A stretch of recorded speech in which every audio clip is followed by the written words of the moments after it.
Yo, what's up mga boss? Sa halos isang taon din tayo hindi napag-setup ng aquascape. Ngayon, dito makakagawa tayo ngayon.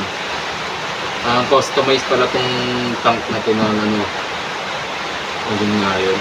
Basta yun na yun. Tapos, low-tech lang yung plants natin.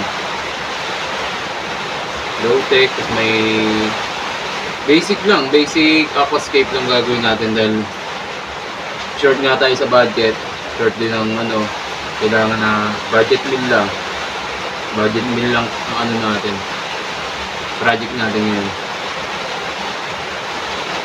So samahan nyo ako ngayon sa pag-setup natin ngayon itong customized tank na to.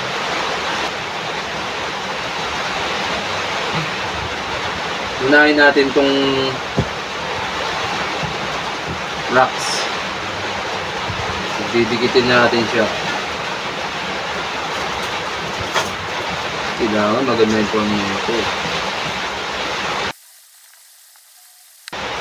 Buti may natira tayong dito. Filter ng sigarilyo.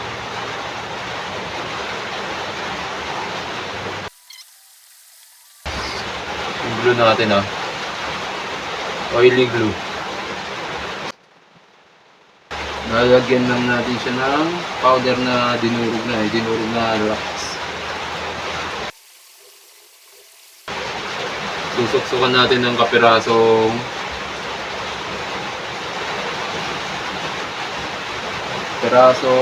filter ng Yossi.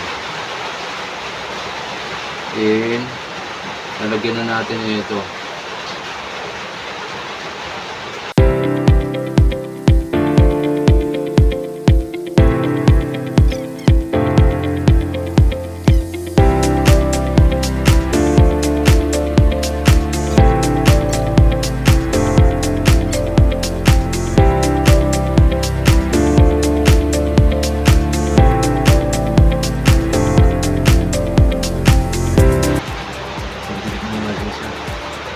Yan nga mga bossing, i-check na natin kung okay na ba, dumikit na.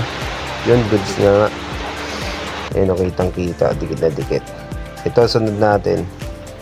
Lalagay na natin ngayon yung white sand na yan pang natin, substrate natin.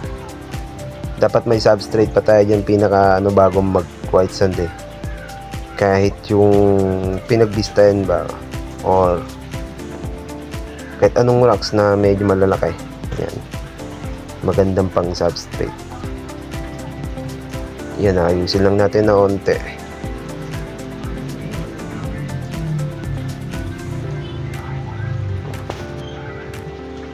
Then yan, i-form lang natin ng maayos tong rocks natin na dinikit natin para maangguluhan natin kung anong saan babagay, anong posisyon ng maganda pagdating dito sa Gamit natin na soil.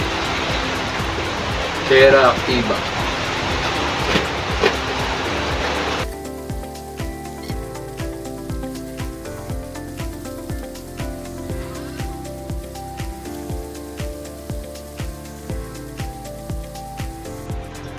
The next step natin is yan, spray natin hanggang mabasa yung aqua soil natin hanggang ilalim yan guys, kasi para hindi tayo mahirapan magtanim, magsuksok ng mga plants. Yan, binasa ko na nga gamit ang baso para mas mabilis.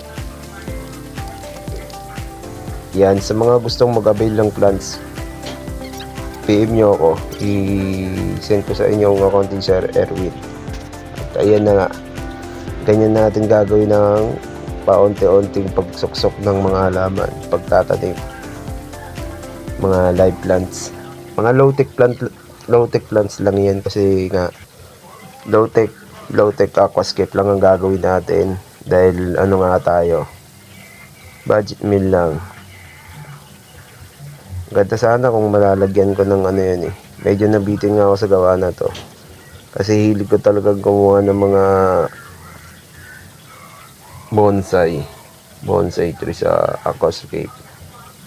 Ngayon, pero okay din to, goods to. Ito yung maganda rin sa aquascape. Yung puro halaman yung background. Kasi pagka tumubo yan, solid yan. Pag naglago. So maganda lang yung light natin. Nga pala, yung light natin dyan is pang samantala lang kasi maliit eh. Hindi siya mabilis, hindi siya magiging malago agad ang plants natin. Kailangan natin yung sapat na lakas na ilaw. Sa inyo.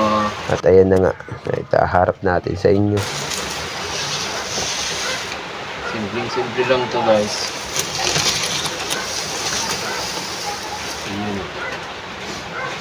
Ayo. Teka. Ito na yun eh, tignan mo.